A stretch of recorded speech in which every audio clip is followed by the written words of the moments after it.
Yan na guys, exciting.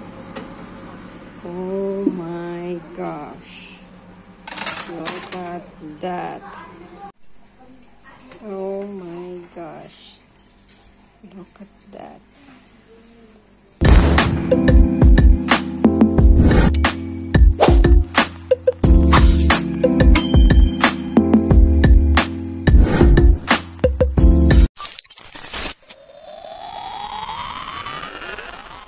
Hi guys, ito na naman ako.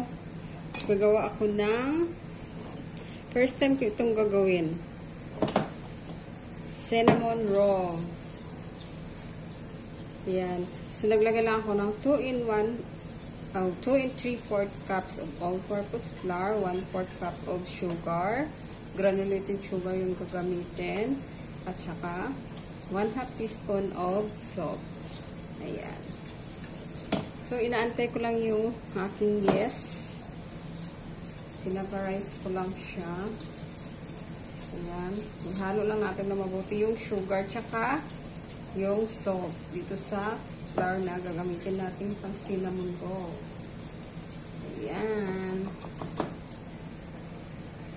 Pala yung ating ingredients na ilalagay mamaya sa wet ingredients natin, yung egg tsaka yung 3 tablespoon of butter.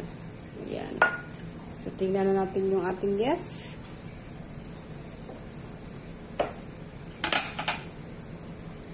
So, ayan na guys, yung resulta ng ating yes.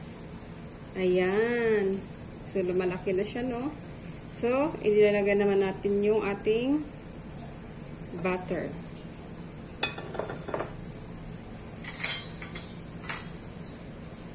So, ihalo na natin yung butter. 1/2 tablespoon yun.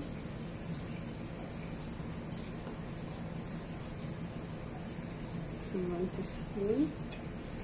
Ayan na. Ilagay ko na yung butter at i-mix natin dito sa yes. And then, yung egg. So, ilagay muna natin sa bago tayo mag-crack, tingnan muna natin. Baka sira yung egg. So, ilalagay muna natin sa separate na cup. So, ayan. Okay siya guys, no? Ayan. And then, scramble lang natin saglit. I-mix. And then, i-mix natin dito sa ating yes. So, ayan guys, no? Buhay na buhay yung ating yes. Ayan. So, pwede na natin to ihalo sa ating ingredients na flour. Okay? So, ito yung flour. Ayan, nalagay na natin yung ating ingredients, guys. Ayan. So, dandan lang muna natin, no? Mix na natin.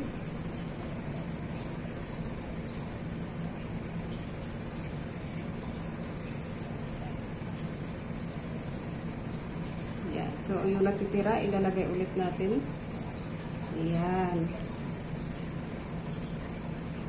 So, ginamit ko pala sa water ng yes. Bago ko nag-rise up yung yes. Ang yes, yung 3/4 cups of whole milk.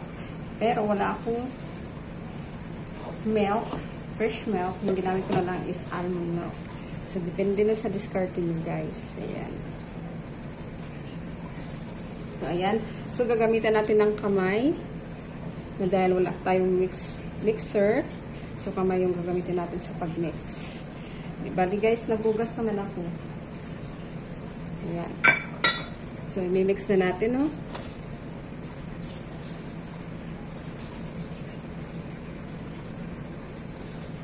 First time ko itong ginawa. Sana mag-work siya.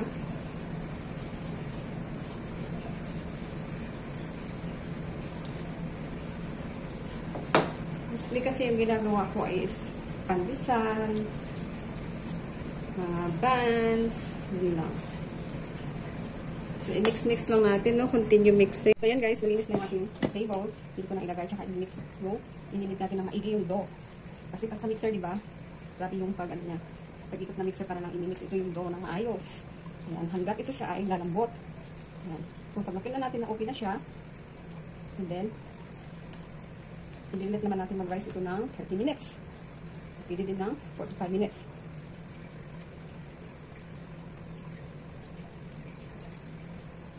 So, yan. Ayan na guys. At ilalagay na natin dito sa loob at tatakpan.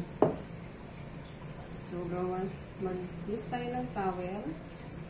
Tatakpan natin. And then, gawa tayo ng chopping board para ilagay siya. Ayan guys, nagkuha pala ako ng filling niya yung cinnamon. 3/4 cups of butter and 3/4 cups of brown sugar. Ayan. Guys, tatanggalin na natin. Okay, nag-rise na siya, no? So, ayan guys. Tatanggalin na natin siya. Ilagyan ko konting oil yung table. Ayan.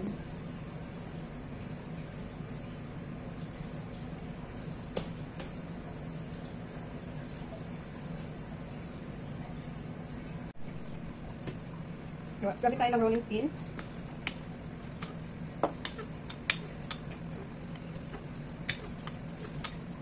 So, ayan na guys. Lagyan na natin siya ng filling.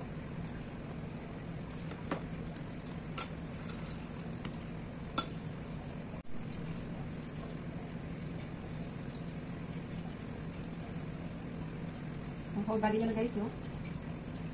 Lalagyan natin lahat. Ayan, i-roll ko. Wala nang pakaluha kung chocolate.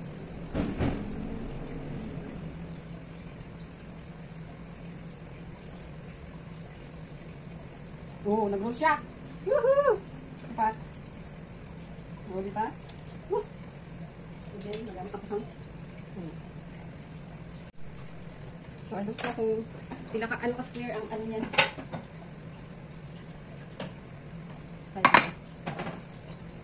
So, slice.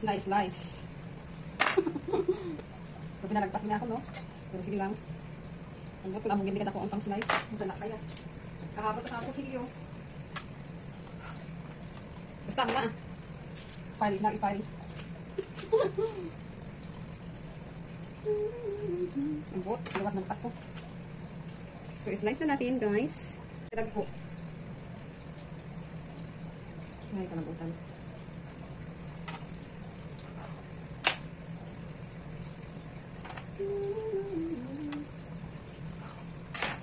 Shout out sa 2 million.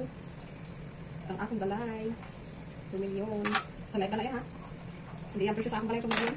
Hindi wala po 2 million.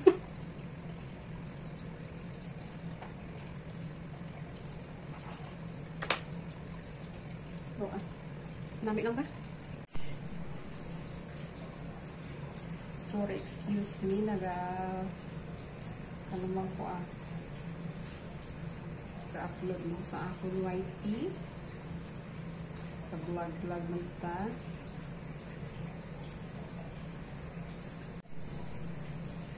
Ayan guys. Nilagay ko na siya. Oh, perfect! So, diba? Picture.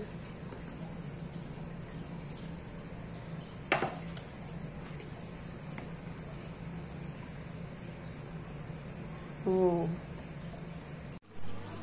This one, guys. I need to open. Oh my gosh. Look at that. After 1 hour. Oh my gosh.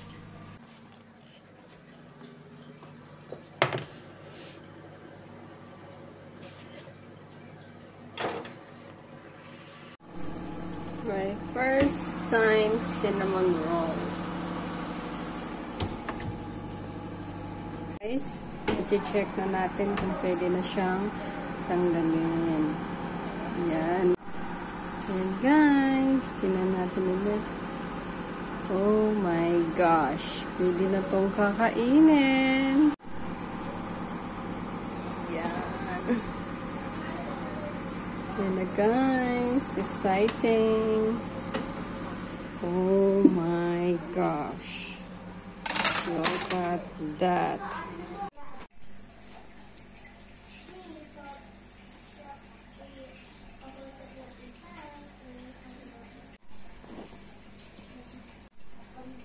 Oh my gosh. Look at that. Cinnamon roll. Kape tayo guys.